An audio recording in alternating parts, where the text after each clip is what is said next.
जय श्री राधे कृष्ण भक्तों। आप हमारे इस चैनल के माध्यम से नित्य क्रम पूजा प्रकाश की वीडियो लगातार आ रही है। आज का विषय है दंत विधि, मतलब दांत धोने की विधि, दांत धोने की प्रक्रिया। कैसे दांत धोएं? क्या ब्रश से धोना उत्तम है? इसी के संबंध में हम आज नित्य क्रम पूजा प्रकाश से यह विषय उठाए हैं। जैसा कि आप पूर्ण रूप से देख रहे हैं, लिखा है दंत धावन विधि। लिखा है इस पुस्तक में, मुख शुद्धि के लिए बिना पूजा पाठ मंत्र जप आदि निष्फल होते हैं। यानी कि बिना मुख शुद्धि आप भले ही स्नान कर लिए हों, सब चीज कर लिए हों, और मुख का आप अशुद्ध हैं, यानी मुख अभी तक आप नहीं धोए हैं, तो आप किसी भी क्रम पूजा में सम्मिलित नहीं हो सकते, आप अशुद्ध माने जाएंगे। अतः प्रतिदिन मुख शुद्ध्यर्थ दंत धावन अथवा मंजना आदि आवश्यक करनी चाहिए। देखिए, आज के जमाने में लोग ब्रश पर आ गए हैं। जैसा कि ब्रश हमें आधुनिक युग से जोड़ता है। आज से कई साल पहले क्या, आज से कुछ साल पहले ही, मतलब 10-20 साल पहले, 30 साल पहले, 40 साल पहले लोग दतवन, गांव देहात में अधिकांश लोग दतवन का उपयोग करते थे। जैसे जैसे जमाना बदला वैसे वैसे लोग ब्रश पर आधुनिक होते गए।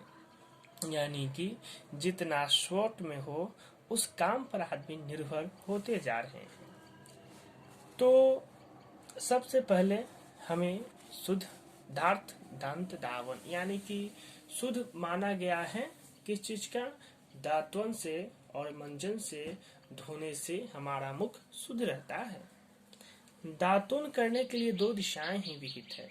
यानी कि दांतोन यानी कि जब आप ब्रश करते हो, जब आप दांतवन करते हो, ब्रश यानी कि अब आज के लोग तो वही ना कर रहे हैं, तो उसी के रिलेटेड हम समझा रहे हैं। जब लोग ब्रश कर रहे हो, दांतवन कर रहे हो, तो दो दिशाओं को विहित बताया गया है, यानी दो दिशाएं उनके लिए शुद्ध सही बताया गया है, ईशान कोण और पूरब। अतः इन्हीं दिशाओं की ओर मुख करके बैठ जाएं। मतलब ईशान कोण और पूरब, इन्हीं दिशाओं के बीच मुख करके बैठ जाएं। और ब्राह्मण के लिए दातोन 12 उंगली, क्षत्रिय के लिए 9 उंगली, वैश्य के लिए 6 उंगली और क्षुद्र तथा स्त्रियों की 4-4 उंगली होनी चाहिए। यहाँ पे अनेक वर्णों का भी विशेष वर्णन किया गया है कि किन वर्णों को कैसे दतवन और कितने प्रकार के और कितने उंगली से नाप कर धोना चाहिए। दातुन लगभग कनिष्ठिका के समान मोटी होनी। कनिष्ठिका क्या है? कनिष्ठिका हमारे हाथ के सबसे छोटी उंगली को कनिष्ठिका भाग कहा जाता है। एक सिरे के कूच कर कूची बना ले, मतलब किसी कनिष्ठिका के जैसी मोटी उंगली के समान आप दतवन ले लें। किसी एक साइड से उसे कुची अच्छी तरह बनाने, और कुची बनाने के बाद अच्छे से दातवन करते हुए उस समय अपने घुटने के अंदर हाथ को रखें। यानी जब आप बैठ जाएं, हाथ को बाहर कर न बैठें, उस समय आप हाथ को अंदर कर बैठें। उसके बाद दातुन को धोकर निम्नलिखित मंत्र से अभियंत्रित करें, यानी निम्नलिखित मंत्र के द्वारा उस दातुन को शुद्धिकरण करें। आयु वर्लम यशो वचः प्रजा वशु वशुनी च ब्रह्म प्रज्ञाम च मेधाम च त्वं नो देहि वनस्पते।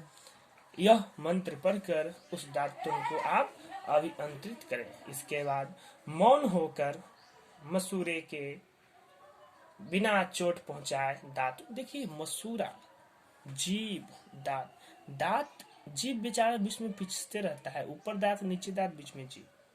कुछ खाइएगा, जैसे पुराने जमाने में या अभी भी बहुत से लोग कहते हैं, सुनने को मिलता है, जब खाते हैं आप लोग, चाहे हम अपने घटना बता रहे हैं, खाते हैं तो कहा जाता है दांत कटा गलो तो दांत कटा गया। उसके बाद मौन होकर आप दातुन को अच्छे से देखिए। मसूरे को यहाँ पे बतलाया गया है नित्य क्रम पूजा प्रकाश में, हर एक चीज को कैसे सुरक्षित रखा जाता है उसी के बारे में बतलाता है कि आप अपने दातुन करो। एक तरफ नुकसान भी है, एक तरफ फायदा भी है। अब आप पूछेंगे कि क्या नुकसान है क्या फायदा है। देखिए, दातुन लकड़ी का होता है, दातुन से मुंह धोने पर दांत का मुस्कुरा छिलने का डर रहता है। जो बालक होंगे, जो अज्ञात होंगे, वह दातुन करेंगे पहली बार, तो पहला बात यह कि उन्हें दातुन करना नहीं आएगा। दूसरा बात यह कि कुछ बनाना नहीं आएगा। जब ये दोनों काम नहीं आएगा तो उनको मुंह धोने नहीं आएगा। इसलिए अक्सर लोग शॉर्ट टाइम के लिए ब्रश को इस्तेमाल करते हैं, इधर रगड़ो उधर रगड़ो, काम खत्म। तो हमें दांत की सफाई किसी भी तरह किसी भी चीज से करें, लेकिन अच्छे से करें कि दांत को साफ हो जाए और उसके अगल बगल जो भी चीज हो उसका नुकसान भी न पहुंचे। अच्छी जगह दातुन को फिर कुल्ले करके फेंक दें। जीभ से जीभ साफ कर कर बाहर कुल्ला करें। फिर उसके बाद दातुन से जो रहेगा ना, उस दातुन को फेंक दीजिए और दूसरे दातुन को लेकर जीभी कीजिए और उसे भी 12 कुल्ले करें। साफ साफ लिखा हुआ है कि 12 कुल्ले करें, मतलब 12 बार कुल्ले करें। इस तरह आप दातुन विधि का करने का यह विधि विधान है। अब देखिए, कुछ नोट हम आपको बतलाते हैं। जिनके दांत बहुत छोटे हों वे पतली दातुन से कर सकते हैं, और जिनके दांत मध्यम श्रेणी के हों वे कुछ मोटी दातुन से, और जिनके दांत बड़े बड़े हो और वे मोटी दातुन कर सकते हैं। ग्राहा दातुन, अब इसमें यह बताया गया है कि आप किन किन दातुन से मुंह धोना शुद्ध माना गया है। इति शुद्धम किन दातुनम। आइए वो हम जानते हैं।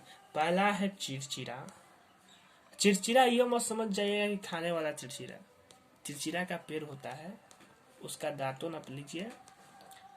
गुल्लर समझे, जो गुल्लर हम लोग खाते हैं, जो अभी तक हर एक आदमी के सपना रहता है कि गुल्लर के फूल कब मिलेगा। अब बताइए, संभव है? असंभव है ना है, कभी मिलेगा? कहानी में हम लोग सुनते थे।